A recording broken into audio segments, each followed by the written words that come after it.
Hello everyone, कैसे हैं आप लोग। मैं बहुत अच्छा हूं। उम्मीद करता हूं कि आप लोग भी बहुत अच्छे होंगे। चलिए, आज अगर आप लोग प्रीपोजिशन का 4 पार्ट देख चुके हैं तो आज हम लोगों को देखना है प्रीपोजिशन का 5वां पार्ट। तो अगर आप लोग पहले का 4 पार्ट नहीं देखे हैं तो जाइए जा करके पहले 4 पार्ट देखिए, उसके बाद आकर के हम लोग अब 5वें पार्ट पे ध्यान देंगे। चलिए, प्रीपोजिशन के 5वें पार्ट में पहले मैं कुछ डाउट क्लियर कर दूं। एक बच्चे का डाउट आया है कि सर आप कुछ बताए थे बिलोंग को लेकर के, वो क्लियर नहीं हुआ, समझ में नहीं आया। तो सबसे पहले मैं बता दूं आपको कि ये एग्जाम्पल कौन सा था। मैंने आपको बताया था फ्रॉम का यूज़। क्या चीज़ का यूज़ बताया था? फ्रॉम का। और इसमें मैंने आपको एक एग्जाम्पल दिया था कि he belongs dash a poor family. और यहीं पे जाकर के क्या हो गया था? एक्सेप्शन हो गया था बच्चे। क्या हो गया था? यहीं पे एक्सेप्शन आ गया था कि यहाँ पर बताया तो था फ्रॉम यूज़ करने के लिए, लेकिन बिलोंग्स के आने की वजह से फ्रॉम का इस्तेमाल नहीं होगा। देखिए, याद करिए, मैंने बोला था he comes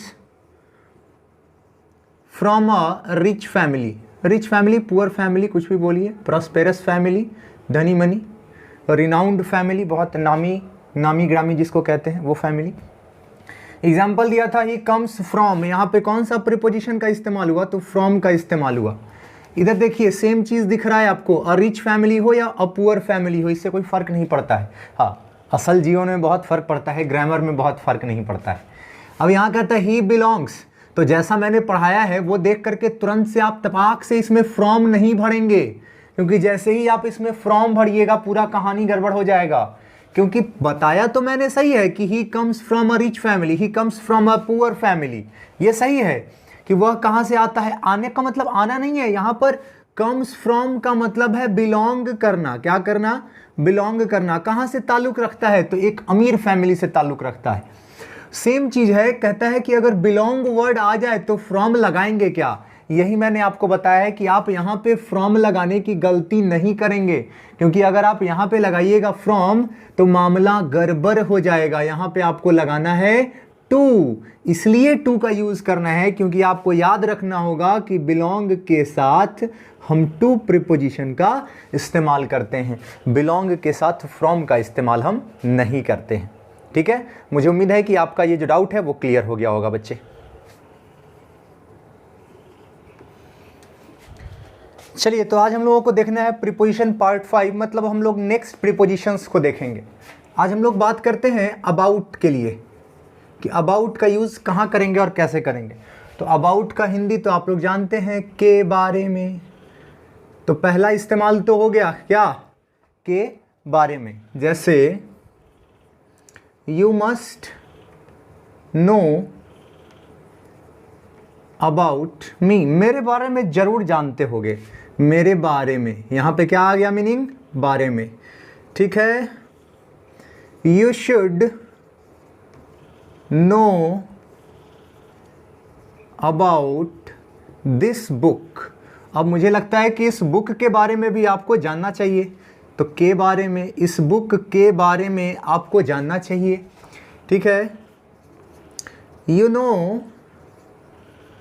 about that incident, एक घटना घटी थी, आप उस घटना के बारे में जानते होंगे, है ना। यू नो अबाउट, जानते हो आप, इस घटना के बारे में आप जानते हो, इस घटना के बारे में। तीनों ही एग्जाम्पल में अबाउट का एक ही मतलब है और वो है के बारे में। तो मुझे उम्मीद है कि आपको एक इस्तेमाल अबाउट का बहुत अच्छे से समझ में आ गया होगा। ठीक है, अब चलिए, कभी कभी हम लोग इधर उधर के सेंस में भी हम लोग अबाउट का इस्तेमाल करते हैं। मैंने निश्चित ऑनलाइन के क्लास में किसी न किसी चैप्टर में मैंने आपको ज़रूर एग्जाम्पल दिया होगा। घूमने वाला जो आदत होता है किसी किसी का, मंडराते रहने वाला, तो हम लोग उसके लिए वांडर का इस्तेमाल करते हैं। ही वांडर्स, घूमता है, बौआता है खूब, वांडर्स। अबाउट, अब गली गली, इस गली से उस गली, इधर उधर, हर गली गली, शहर के इस कोने से उस कोने तक, किसी के घर के चारों तरफ, इर्द गिर्द, इधर उधर। ही वांडर्स अबाउट, घूमते हैं आप, मंडराते हैं। अबाउट क्या? तो अबाउट हर हाउस, उसके घर के आसपास इधर उधर खूब मंडराते हैं आप। ही वांडर्स अबाउट द टाउन, किसी शहर में पहुंचे, किसी को ढूंढने के लिए पूरा शहर चप्पा चप्पा छान मार दिए, तब भी आप क्या कहिएगा, ही वांडर्स अबाउट द टाउन। किसी के लिए गली गली घूम जाते हैं, अबाउट द लेन्स, गलियों के चक्कर काटते हैं, तब भी हम अबाउट का इस्तेमाल करते हैं। यहाँ पर अबाउट का मतलब इधर उधर हो गया। चलिए समझ गए आप। चलिए तीसरा इस्तेमाल देखिए, जब कोई चीज़ होने को है, ये अगर सेंस होता है मतलब हुआ नहीं है लेकिन बस होने ही वाला है, तब भी हम अबाउट का इस्तेमाल करते हैं। जैसे आपको लग रहा है कि बस गोली लग गया हुआ है, आखिरी सांस ले रहा है, बस जैसे ही तिजोरी का चाबी कहाँ रखा हुआ है वो बताएगा और मर जाएगा। आपको पता है, देखते होइएगा, सिनेमा उनेमा में, हिंदी सिनेमा में देता है। तो he is about to die, मतलब मरने को है, मरा नहीं है अभी, मरने को है। वैसे he is about to leave, जैसे कोई आदमी बस एकदम जाने को है, अब यहाँ से छोड़ेगा इस जगह को, एकदम तुरंत जाने को है, आपको लग रहा है कि बस चला ही जाएगा। अलग बात है बहुत लोग ऐसा एहसास कराता है कि चला जाएगा लेकिन जाता नहीं है, खैर छोड़िए। ही इज अबाउट टू, तो जाने को है, मरने को है, अब बस जाने को है, तब भी हम क्या चीज़ का इस्तेमाल करते हैं, तो हम लोग अबाउट का इस्तेमाल करते हैं। कभी कभी अबाउट का इस्तेमाल हम लोग अप्रॉक्स, मतलब लगभग के लिए भी हम लोग अबाउट का इस्तेमाल करते हैं। एक एग्जाम्पल मैं आपको यहाँ समझा देता हूँ अबाउट का इस्तेमाल, कि आप कहते हैं कि इट इज़ अबाउट 4 o'clock, ये लगभग 4 बज रहा होगा अभी, तो हम क्या कहते हैं, it is about 4 o'clock। About मतलब आप ध्यान रखेंगे अप्रॉक्स के सेंस में हो जाता है, अप्रॉक्स, लगभग, आसपास के लिए इस्तेमाल करते हैं। तो ये था हमारा अबाउट का इस्तेमाल। चलिए हम उम्मीद करते हैं कि आपको अबाउट का इस्तेमाल समझ में आ गया होगा। चलिए अब नेक्स्ट प्रीपोजिशन हम लोग देखेंगे बियॉन्ड। बियॉन्ड का इस्तेमाल देखेंगे हम लोग, फिर उसके बाद आफ्टर का इस्तेमाल देखेंगे। ये सब बहुत छोटा छोटा टॉपिक है, इस पर काफ़ी वक्त नहीं जाएगा आपका, है ना। बियॉन्ड का मतलब होता है के परे, के परे मतलब आउट ऑफ रेंज जिसको कहते हैं, ठीक है। जैसे ये तुम्हारी सोच के परे है, ठीक है, तुम क्या कहते हैं, दिस इज बियॉन्ड, मतलब के परे। किसके परे, योर इमेजिनेशन, तुम जहाँ तक सोच सकते हो ना उसके परे है ये, तो योर इमेजिनेशन, तुम्हारी इमेजिनेशन के परे है ये। पल्ले पड़ी बात, बियॉन्ड मतलब के परे, ठीक है। आफ्टर का इस्तेमाल देखिए, आफ्टर मतलब के बाद होता है, तो ही कम्स आफ्टर मी, मतलब मेरे बाद ही आएगा वो, आफ्टर मी, मेरे पीछे पीछे अगर कोई आ रहा है तब भी आफ्टर के लिए आफ्टर इस्तेमाल करते हैं, ही कम्स आफ्टर मी। आप कह सकते हैं कि जुलाई कम्स आफ्टर जून, जून के बाद क्या आता है, जुलाई आता है। ये भी आसान है एकदम, बोलो हाँ या ना, ठीक है। ऐसे भी आप कह सकते हैं ही विल नहीं लगाइए क्योंकि एक्सेप्शनल केस पढ़ाना होगा इसके लिए। ही केम आफ्टर 10 AM, कोई 10 बजे के बाद आया है, उसके लिए भी आप क्या कहेंगे कि ही केम आफ्टर 10 AM, ठीक है। आप ये भी कह सकते हैं he will come after 4 PM, ये भी सही है।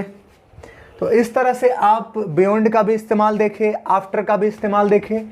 आफ्टर कभी कभी क्या करता है, रिपीटेशन के लिए भी आफ्टर का इस्तेमाल किया जाता है। जैसे सुनते होइएगा आप लोग, ये एकदम गोली पर गोली दागे जा रहा था, अनेक कहते हैं कि यह चाटा पर चाटा दिए जा रहा था, एकदम फैट पर फैट चला जा रहा था, लात पर लात जिसको कहते हैं, मतलब कि वन आफ्टर अनदर। हाँ, वन आफ्टर अनदर का जब केस होता है तो एक और आप ध्यान रखिएगा आफ्टर का इस्तेमाल, कि ही गेव हिम, अब चाटे पे चाटा दिए जा रहे हैं, तो he gave him slap after slap, slap after slap, अब चाटा पे चाटा दिए जा रहे हैं किसी को, ठीक है। अब लात पे लात मारे जाते, किक आफ्टर किक, मतलब एक लात मारे नहीं कि दूसरा तब तक तैयार रखे हुए हैं, ठीक है। एक चाटा लगाए नहीं कि दूसरा चाटा तब तक में तैयार रखे हुए हैं। उसके लिए भी अब बंदूक से गोली दागना शुरू करता है, ये गोली मारा, ठाए ठाए ठाए ठाए ठाए, मतलब एक गोली लगा, आदमी बर्दाश्त करता, थोड़ा उठ करके खड़ा होता हिंदी सिनेमा की तरह, लेकिन उसे पड़े तो फिर दाग दिए दूसरा।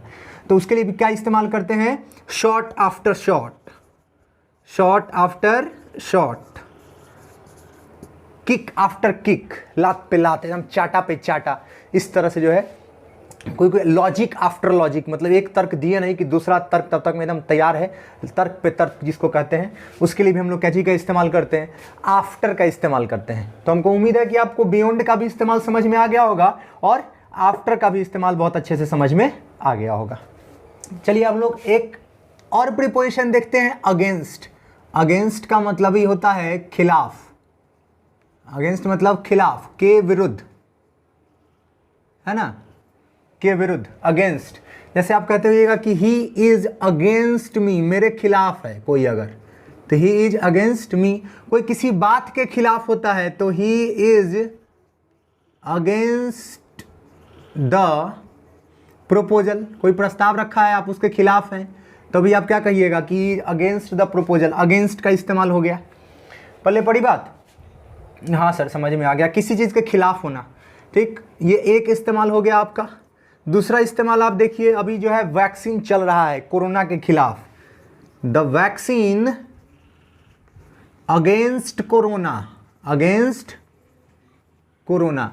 तो कोरोना के खिलाफ कह सकते हैं, कोई वैक्सीन है लेकिन कहा जाता है हिंदी में बोलिएगा कोरोना का वैक्सीन, लेकिन होता है कि कोरोना के खिलाफ कोई वैक्सीन है, अगेंस्ट कोरोना, ठीक है। कोई वैक्सीन हो सकता है अगेंस्ट टीबी के अगेंस्ट हो सकता है वैक्सीन, हेपेटाइटिस बी के अगेंस्ट वैक्सीन बहुत सारे होते हैं, कोई भी हो सकता है, ठीक है। जैसे आप कभी खड़े होते हैं, आपके देह में दम नहीं है खड़ा होने, तो दीवार में उठंग जाते हैं, तो आप क्या कहिएगा, I am standing and leaning, झुक गए हुए हैं आप, against the wall, against the wall, दीवार के अगेंस्ट। अब अगेंस्ट मतलब ही नहीं है कि इधर दीवार है आप उधर खड़े हैं, अगेंस्ट मतलब के सामने, के विरुद्ध मत चले जाइएगा। अगेंस्ट मतलब आप इसी के अगेंस्ट खड़े हैं तो आप कहिएगा अगेंस्ट, लीनिंग। जैसे सीढ़ी उड़ी उठंगा के रख दिया है तो देखते होइएगा दीवार है, इसे उठंगा दिया गया, तो आप क्या कहिएगा, the ladder is standing against the wall, standing against the wall.